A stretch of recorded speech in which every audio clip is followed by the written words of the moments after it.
Uhuru. Power to the people. Black is back. Black is back. Peace through revolution. Peace through revolution. Revolution, the only solution. Revolution, the only solution. Revolution, the only solution. Power to the people. I'm glad to be here to join with you today in this demonstration as we demand justice at home and abroad. And I just want to begin with the same theme that the previous speaker was dealing with, and that is the issue of police brutality in our community. And the theme that dovetails with that, which was addressed by the speaker before her, and that is the militarization that is going on in our communities. But brothers and sisters, the militarization of the black community did not begin in Ferguson. It didn't begin in 2014. Militarization began when the first slaves were taken from Africa. That's when militarization began. That's right. Because you cannot enslave a people without the exercise, the use of the most brutal, heinous, and horrific force that can be imagined. And this begins with the slave trade, and it continues through the enslavement of Africans in the Western Hemisphere. The state police as we know them today, state militia as we know them today, grew out of the slave patrols of those colonies that had enslaved Africans and enslaved indigenous people. Because remember, their enslavement began before ours. In fact, last month was Columbus Day. People running around here celebrating Columbus. That should have been a national day of mourning for black and brown people all throughout the United States of America. A national day of mourning. Because it is with the advent of Columbus in the Caribbean that we see the beginning of the slave trade in the Western Hemisphere. The first slaves he took were the indigenous, the Arawak, the Carib, the Boricua. And then, when that didn't work out, they went and got the African. And we see with the rise and development of the slave trade, the use of the most brutal force imaginable, both publicly condoned and sanctioned by law, and privately on the property of those slave masters. Slaves were whipped and flogged and beaten and flayed. You know what flailing is? That's when they tear your skin off of your body. That's flailing. And I was reminded of this with the death of Michael Brown in Ferguson, Missouri. What happened after they shot Michael Brown? They let his body lay in the street, not for a half hour, or an hour, or a delay because traffic was bad and the ambulance get through. They let Michael Brown's body lay on the streets of Ferguson for 4 damn hours. Why? Why would they leave his body out there? Was it just some oversight, some bureaucratic snafu? No, this was a technique of terror. It was meant to set a terroristic message to the black community that this is what is in store for you. But fortunately, the black youth of Ferguson were not scared, and they stood up and they raised up their voices and they raised themselves up in opposition to what is going on in Ferguson. But this is what they used to do during slave rebellions. They would behead African slaves and put their heads on pike. Read the story of Nat Turner, whose birthday just passed in October. They would draw and quarter slaves. Do you know what draw and quartering is? That's when they tie a horse on every limb of your body and whip those horses until they tear your body apart.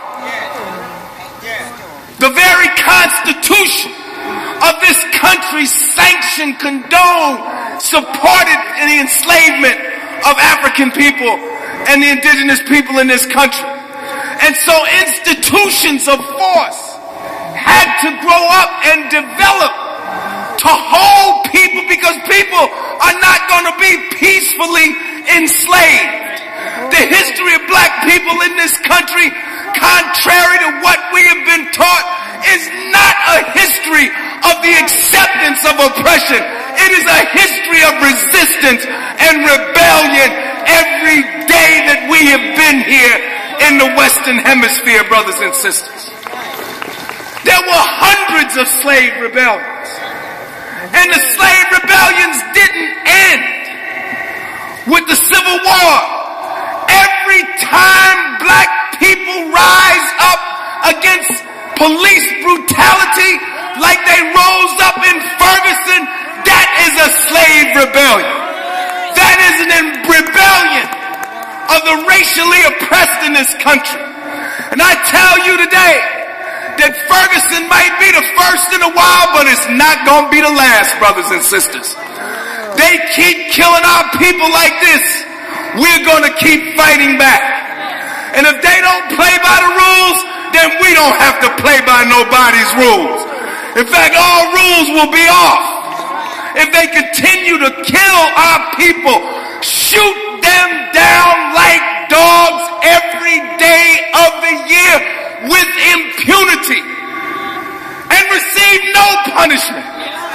Amadou Diallo shot 19 times. No punishment, not even a ticket. Trayvon Martin, no penalty. No penalty. We could call names all day long. They kill us with impunity. But it's time for us to build a national response to this. You know, it's like a passion play. How many Catholics we got in here? You know the passion play, the story to Jesus, right? You know the story, right? You know what the outcome is going to be, right? You know what the stations of the cross are, right? You know where Jesus stopped and everything. What's going on right now in Ferguson is a passion play. We know what the outcome is going to be. The grand jury is not going to indict Darren Wilson for the murder of Michael Brown. They're not going to do it. They've already sent signals to you that they're not going to do it. The mayor, 4 or 5 months after Michael's death, issue an apology. What is that? That's an attempt to placate people. That's what they call it, Brother O'Malley, soft counterinsurgency. Because you know the same techniques, the same counterinsurgency techniques that they use over there, they use it over here.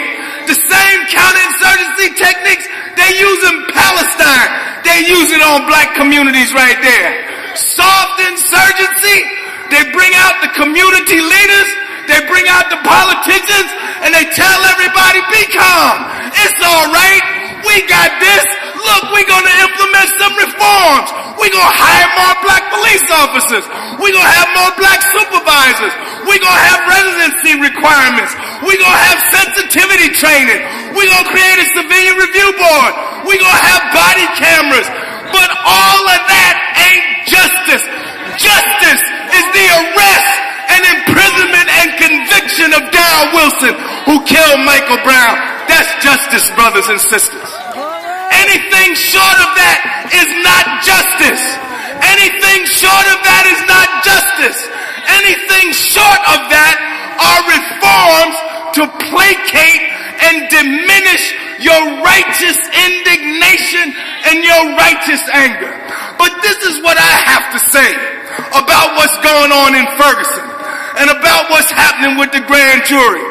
I say that the day after, if the grand jury decision comes on a Monday, then on a Tuesday. If it comes on a Thursday, then on a Friday. If it comes on Friday, then on Saturday. Whatever the day is that they come back without an indictment, we should fill the streets of America the brothers and sisters. Fill the streets of America. Fill the streets of America. I call on today every organization, every grassroots organization, every political party, every labor union, every church, every mosque, every fraternal organization, every sorority, every fraternity, every block club, any chess club. I don't care what your club is. You take your members into the streets the day after that grand jury verdict comes back, brothers and sisters. And it shouldn't be one day of protest. We should keep the protest. We should keep the fire lit for as long as we can. Because I don't know about you. I can't take it anymore. I can't watch my black mother's tears anymore. I can't see the grief of my people anymore. I can't stand to see one more mother without her son, one more sister without her brother, one more grandfather without his son. I can't take it no more. And it's time for us to strike back.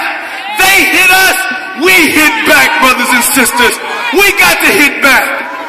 It can't be any of that accepting our oppression anymore, or trying to say it's something other than what it is. I don't know about you, but I don't see any improvement in the condition of the masses of people here in the United States. What I see is the further immiseration of the people. I don't see any American dream, as Malcolm said. I see an American nightmare. I see families that have lost their homes to foreclosure. I see millions of people. You can't go to any one of these fast food restaurants and sit there for more than 10 minutes without somebody coming up to you and they ain't even asking for money no more. They asking for food. The people are begging in the streets, and yet the corporate class is taking home more profits that have ever been made in the history of mankind. I say it's time for a change. I say we take their corporate profits and put it in the hands of the people who are losing their homes. Put it in the hands of the students that are thousands of dollars in debt. Put it in the hands of the homeless that don't have a place to live. Put it in the hands of the PTA for all the schools that they're closing here in Washington, D.C. Put it in the hands of the families who've lost their sons and their daughters to police brutality. We need a change, brothers and sisters. We just don't need reform. We need revolution. That's what we need in America. We need revolution. And we need to get organized and build up our organizations. And don't be afraid to say we need revolution. You ain't saying nothing else that Dr. King didn't say. You going on what the corporate class told you about Dr. King. No, read what Dr. King himself said. He said we need a radical transformation of our socioeconomic system. Those are his words. He said we need a radical redistribution of power and wealth in this country. But that's not going to come about through wishing and hoping and singing and praying. That's going to come about through organizing our people and helping them to understand that we must change this situation, not just for ourselves, brothers and sisters, but for future generations. So if you don't remember anything else that I said today, and much of what I said really didn't mean that much, but if you don't remember anything else, remember this: the day after, the day after, the day after, the day after, the day after, fill the streets, fill the streets, fill the streets. Thank you. Power to the people.